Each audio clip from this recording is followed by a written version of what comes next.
Okay, so welcome back to Existential Psychology here at the University of West Georgia. This video will be the third one in a series in which we'll be exploring Martin Heidegger's phenomenological ontology, especially as it's crystallized in his most famous work, Being and Time, 1927. In the last video in this series, we spent some time exploring what Heidegger calls the care structure, which is one initial way of characterizing how Dasein is in the world. The care structure, in turn, had to do with an interrelation between three elements. 1, facticity, 2, fallenness, and 3, existentiality. The next thing we did was we explored inauthenticity and authenticity excuse me, in some detail. So in this video, the game plan is for us to spend a little bit of time exploring a mark of infamy in Heidegger's life, which was his affiliation with the National Socialist Party in the early 1930s, and then begin to explore another chapter out of the first division of Being and Time, which has to do with his analysis of what he calls being in as such. So that's the game plan for today. So let's dig in. So probably the most infamous thing about Martin Heidegger by far is his affiliation with the National Socialist Party, especially in the year 1933. And if you remember a little bit of your history, Hitler rose to the Reich Chancellorship in 1933, January of that year, to be a little bit more precise about it. And Heidegger's involvement with the National Socialist Party began in that same year and lasted into 1934. And of course, anyone who was involved in the National Socialist Party afterwards had to live with a stigma and a blot of shame about that, and the same is true of Martin Heidegger. So there have been numerous books written about this, and the central question, of course, is to what extent does his involvement with National Socialism compromise the insights of his philosophy? Okay, so a couple things you might want to know about this, just so you understand, I guess, why people are so upset about this and why so many books are being written about this. Okay, so his involvement was from 1933 to 1934, so that was at a point of the initial ascendancy of the Nazi Party in Germany. One of the most infamous things he did during that period was played a part in having his mentor, Edmund Husserl, banned from the education system in Germany. Husserl was half Jewish, and of course, to be half Jewish during those years was not a good thing. And so that was pretty bad. Now, the other part of the story that you should probably know about was that his affiliation with the Nazi Party was relatively short-lived.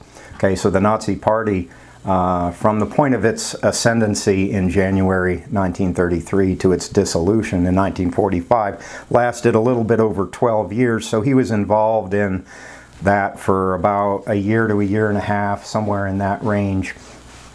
So it was a relatively short infatuation, might be the word for it. The other side of the coin is that he very quickly fell into disfavor among the Nazis and had his works more or less highly restricted, his scholastic activity highly restricted during the bulk of the Nazi period. So, yes, he was officially involved in the Nazi Party. There are pictures of him in his Nazi uniform during that period. Maybe I'll put one up at this point in the video and see if I can remind myself to do that. So the question is, let's get to the central question. Is it the case that his involvement over a year and a half with the National Socialist Party in some way compromises or vitiates his philosophical insights, not only in the period of Being and Time, 1927, which was quite a few years before Hitler assumed the Reich Chancellorship, but in the period afterwards? Okay, so the question is, how can we take up Heidegger's insights and works in light of that? Okay, so one way of seeing Heidegger's involvement, especially if you've seen historical artifacts like Leni Riefenstahl's Triumph of the Will, if you've ever watched a film like that, which was about the immense Nazi party rallies held in the city of Nuremberg. It was, in Triumph of the Will, it was either, I think it might have been 1934, the Nazi Party Congress held in 1934. It was an illustration of that, and my goodness, if there's ever a powerful illustration of das Man, of the they, and the power of conformity and obedience to drive people into inauthentic herd mentality, I think Leni Riefenstahl's Triumph of the Will would certainly be an example of that. Leni Riefenstahl, by the way, was a pretty interesting historical figure, partly because she lived to the ripe old age of over 100, so she had a pretty long-term view of the aftermath of World War II and National Socialism and all of that. But at any rate, I would recommend that. You know, it's often a film shown in film classes because she was so damn inventive and artistic about it too, which was, I guess a dubious thing to put your talents in the service of. But at any rate, so one way of looking at Heidegger's involvement in National Socialism is that he was basically falling into the exact same trap that he was outlining in Being in Time, which is the trap of inauthenticity. Now, according to Heidegger in Being in Time, proximally and for the most part, Dasein exists in the mode of fallenness or inauthenticity. Well, in other words, that's how we are most of the time. So, in a way, his involvement with National Socialism provides a kind of confirmation of the validity of his insight, at least as regards inauthenticity, that he too was swept up in the fervor of especially the early years of National Socialism before all the real nastiness started. So it makes you wonder, well, like maybe his involvement in some way illustrated, the validity of some of his insights. But I think the deeper question about his involvement is this. Like, is it possible for people that we code as morally reprehensible or evil in some sense, is it possible for people like that to have valid and worthwhile insights into things, philosophical insights more specifically, since we're talking about Heidegger? And to me, the obvious answer is yes. That, like people can do the most reprehensible sorts of things and yet sometimes have very valid, compelling, and worthwhile philosophical insights. We're not actually simple creatures. Like, we're not quite as simplistically binary, let's say, as good person have valid philosophical insight, bad person no have valid philosophical insight. Come on, life isn't that simple. Anyhow, we're all composites of light and dark in various ways. And yes, his involvement with National Socialism was certainly a dramatic illustration of the darker side of humanity and a dramatic illustration also of the power of inauthenticity. But the fact of the matter is, I think that never compromises the validity of his insights, because bad people can still say true things sometimes. Just because someone has committed heinous acts doesn't necessarily mean that person is suddenly full of BS across the broad terrain. For instance, here's another example. For me, at any rate, like if you watch YouTube videos of Charles Manson, who was one of the definitely more infamous characters, especially here in the United States in the 20th century, involved in, well, he didn't commit murders as such, or at least he was never convicted of them, but he was involved in, he was ultimately charged with conspiracy to commit murder. In other words, being part of a plan to commit murder. But if you watch some of his videos, sometimes he can have these startlingly brilliant insights into the nature of things and the nature of people and the nature of society. So the fact that he was criminally reprehensible in any number of ways doesn't yet negate the fact that he can sometimes have these sort of lightning-like insights into, and possibly insults, insights into the nature of things. So I think the same is true of Martin Heidegger. But that's just me. For other people, the year or year and a half he spent in the thrall of the Nazi Party vitiates anything he could ever possibly say or do. And part of the reason why people are so ardent about their condemnation of Heidegger on that score is, in a way, not that he was involved with the Nazi Party, because plenty of people were back then, but that he never definitively renounced it afterwards. Okay, so for some people, that's the real crime, is the lack of a definitive renunciation of all of that kind of stuff. So the closest he ever got to renunciation was saying something like, well, the problem with the Nazi Party was that it never fulfilled its initial promise. And for some people, that's, you're not going far enough there, Marty. Like, you need to say something a little bit more contrite than that.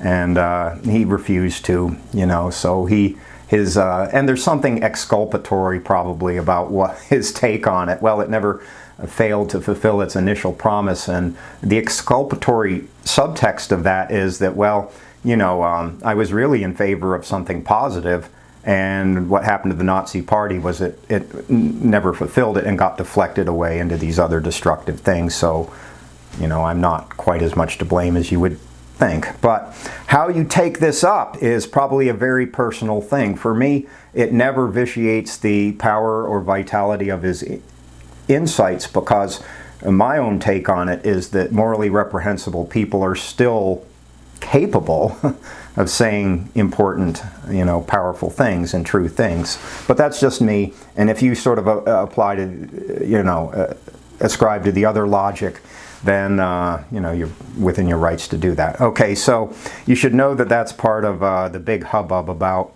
Martin Heidegger, at any rate, in this time, 21st century. Okay, so let's get back to the second thing I outlined in the beginning of this video. So another chapter out of Being in Time, and this one has to do with being in as such, and that may sound to you like a odd way to title a chapter in your book, but actually it's not that odd, because if you've already characterized being in terms of Dasein, that is to say being in the world, well, that leaves a bunch of questions unanswered, such as what is it from a phenomenological standpoint that makes the world, and he has a whole chapter on that in the first division of Being in Time. And the other piece of the puzzle is, well, what is it to be in anything, such that we would characterize our being as a being in the world? So what is being in as such about? So that's what he's going to be talking about in the chapter we're going to discuss today. So here again, Heidegger comes up with a tripartite structure of interrelated elements to describe what he thinks being in as such is about, from the point of view of his phenomenological reflection on the nature of being. So let's just outline them at first, and I guess I'll use the English at first and then gradually introduce the German as we go into it. So the first element is going to be something like moodedness, is how it's translated. The second is going to be understanding, and the third is going to be articulation. Okay, so, and those are all going to be interrelated. By the way, maybe side note, you should know that some commentators on this chapter say that there are two fundamental dimensions of being in as such. The first two that I mentioned, moodedness and understanding, and the third one is sort of the way it plays out. It depends sort of on how you read Heidegger. I tend to view them as three fundamentally equivalent and interrelated dimensions, but other people count them as two. Okay, so end of sidebar moment. So let's look at Moodedness, or Befindlichkeit in German. Okay, so sometimes you probably already know, if you've watched the previous two videos in this series, that the German nomenclature is often retained even in English discussions of this kind of stuff. So Befindlichkeit is going to be moodedness. Now here's what you probably think at first, if you're not used to reading Heidegger. What you probably think is, oh, here's the sector of Heidegger's phenomenological inquiry that is going to take up something like a phenomenology of the emotions, or the affects, or passions, or feelings. And yes, moodedness is going to have to do with all of those categories, but it's not going to be merely a phenomenology of the emotions, because remember what his central project is. his central project is to articulate the meaning of being. And so for him, interrogating the emotions, in interrogating the emotions, the central question is, what does our emotionality reveal about the structure of being? Okay, so that's a different question than just doing a phenomenology of the emotions, right? So he's going to be looking at the emotional side of life with regard to what it says about the structure of our being.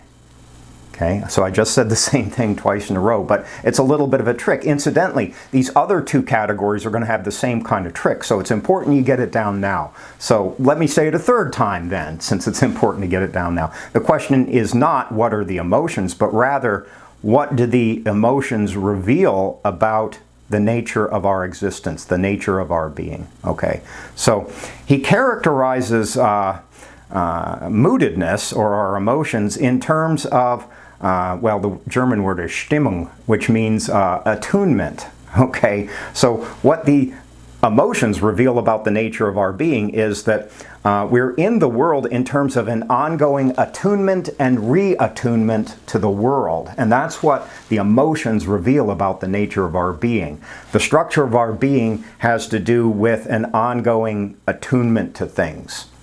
And when we're emotional, that's when that is becoming evident, all right? So our emotions are about how we're attuned to the world. So I write in your notes, moodedness reveals how Dasein is, hence moodedness is more than simple emotionality. And here I also wrote something at the end of this that contrasts Heidegger a little bit with Sartre, because Sartre's analysis of the emotions, he actually has a relatively short book that was prior to Being in Nothingness called Outline of the Emotions, and in it he more or less analyzes the emotions in terms of bad faith, that for the most part our emotional lives are ways of acting like the world is forcing us to be a certain way at the expense of recognizing our fundamental freedom to be any particular way. So Sartre has sort of a dark view of the emotions in terms of bad faith. Sort of Heidegger doesn't, I don't think. It's much more neutral. It's like, well, you know, the emotions just reveal our ongoing attunement to the world. All right, so second dimension, understanding, verstehen in German, which is the verb that means to understand. Okay, so easy to remember because it sort of sounds like understanding, a little bit like verstehen Sie, like do you understand? All right, so so understanding, same sort of game. So hopefully this is going to sound familiar a little bit. Like at first you think, oh, here's where Heidegger's going to take up sort of the cognitive side of our lives, right? So our capacity to understand and to move within the sphere of intellectual insight or cognitive insight or something like that. Once again, it's not about cognitive insight or cognitive capacity. It's about what our cognitive capacities reveal about the structure of being. That's a different question. Starting to sound a little bit familiar because I said more or less the same thing with regard to Befindlichkeit, okay? So what does understanding, or verstehen, reveal about the structure of being? Now, his take on it is that what it reveals, the fact that we are cognizing beings, is that we're always projecting ourselves forward into the future. Okay, so projecting, throwing forward from the Latin. So then we get that word in the Latin, if you studied Latin, from, well, jaceo jacera, right, in Latin, right? So if you studied Latin, so it's a, what is that, second conjugation verb, all right? So jacera means to throw, and pro in Latin means forward, okay? So a constant, so when he's using the language of projection, which by the way occurs throughout Being in Time, you should bear that etymological meaning in mind, that projection is always a throwing forward into the future. And he describes understanding in those terms, that Dasein is always projecting possibilities for itself into the future, along with constantly attuning and reattuning itself to the world. It's not just that we're in bare moments in the eternal now all the time, like we're always moving with respect to what could be. Okay, so any second now, I'm going to try to make this point, any second now in the future, throwing possibilities forward, even in the midst of this video, any second now you're going to understand this point. You get it? Any second now, or maybe 3 videos from now, you'll have a greater comprehension of Heidegger. All right? In the future, 3 videos from now, you'll have a greater comprehension of Heidegger. Okay, any week now or any month now, the coronavirus will go away. Okay, projecting possibilities. And we're always doing that. All right, so Verstehen is his way, or understanding is his way of talking about that. Now, in your notes, I tried to sort of bring this to a kind of paradoxical pitch for you, draw out the implications of this. First of all, the first implications is all the talk about potentiality, which we were doing quite a lot of when we were talking about authenticity. So remember, okay, so let's have a moment of memory, that authenticity is Heidegger's way of talking about Dasein's own most potentiality in the future for being. You getting it? Potentiality is itself a way of projecting possibilities for ourselves into the future. Okay, potentiality has to do with what we might become at some point. Like we might at some point begin to live authentically by throwing ourselves toward the deepest possibilities that we have as part and parcel of our human birthright. Okay, so hopefully that connection is sort of obvious. Now here's where I tried to collapse it down in ultimately a somewhat paradoxical way. So in this regard, Dasein is always ahead of itself. Okay, so we're always orienting ourselves in life with respect to what is not there yet, but could be. And it could be something we dream about, or it could be something we worry about, but it's not there yet. And that's part of how we are in the world in terms of this Verstehen dimension. Okay, so Dasein is always ahead of itself. In a sense, Dasein is it's not yet. And hopefully, although if I said that one first, you'd probably say, WTF, dude, like, why are you even saying that? That's like some kind of oracular, weird pronouncement. Dasein is it's not yet, that we are a relation to what is not yet, but what could be. We are a relation to possibility. Or to put it more paradoxically, Dasein is what it is not. And it's like, oh my goodness, I'm on the edge of a Satori experience with that one. It's like something out of Zen Flesh, Zen Bones or something like that. So Dasein is what it is not. And hopefully, since I've given you baby steps up to that, you can kind of hear the validity of it. Well, we are what we are not, in a sense, because of the fact that we're always orienting ourselves toward possibility, toward what has not yet come to fruition, but might any second now, who knows. All right, so a very futural dimension. And finally, the third element of Beingin as such, once again, okay, so some people don't count this as a third element. There's scholarly debate about that and all of that kind of stuff, but I tend to. So a third dimension of Beingin concerns articulation, or Rede in German. Okay, so once again, same trick. Oh, here's where Heidegger is going to be talking about the expressive dimension of being. And in a way, yeah, that's true. But really, the point is, what does the fact that we articulate things and articulate meanings say about the structure of being? That's the real point of, Rede in German. Okay, so what does it say about the structure of being? Well, it says that it's not just that we're constantly attuning ourselves and reattuning ourselves to the world. That's moodedness. It's not just that we're throwing forward, projecting possibilities for ourselves as we move throughout our lives, and that's integral to what we are. We're also, at the same time, expressing all of that. Okay, so articulation, or Rede, means, and the expressive, that being is in the world is an expressive affair. Okay, so it's not just that you're sort of being plunked into a jar or something like that. You're ongoingly expressing your entire attunement to the world, always expressing your relation to future possibilities. Okay, so the dimension of meaningful expression is also integral to all of that.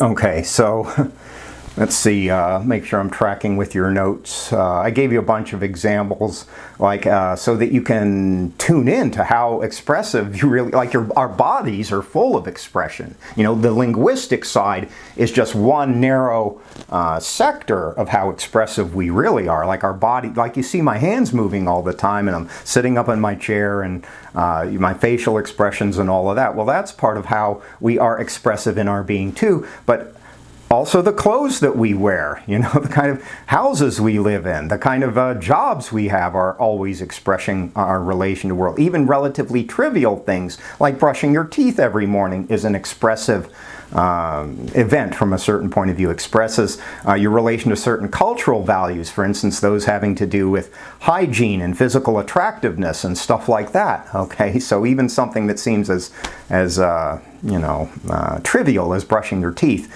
is already shot full of a kind of expressiveness, which, by the way, you might take seriously if you're interested in studying psychology, you know, or doing psychotherapy. That everything the client tells you is in a way expressive of his or her relation to world, even things that seem very trivial. So okay, so I have a kind of summational paragraph for you. So in sum, Dasein is always attuned to the world, Befindlichkeit, and it's simultaneously always projecting possibilities, Verstehen, and it's simultaneously always expressing its relation to the world, Rede. Okay, so, all right, I'll just read the last couple sentences and then we'll end the video. In fact, it'd probably be more accurate to say that being is an ongoing attunement to world, and also an ongoing projection of possibility, and also an ongoing articulation. These three dimensions of being and as such are always actively happening and always occurring with respect to one another. That's true of all of these three-part structures, okay? That always bear that in mind, that these are not discrete, separable categories, okay? They're always mutually shifting into each other and influencing each other, and in a dialectical sort of way, mutually constituting each other. And that's way of thinking is true of pretty much all of his insights. Okay, so for instance, authenticity springs out of inauthenticity. Okay, and when you fall back in your mode of fallenness back into authenticity, you do so from the point of view of maybe having had an authentic moment in your life.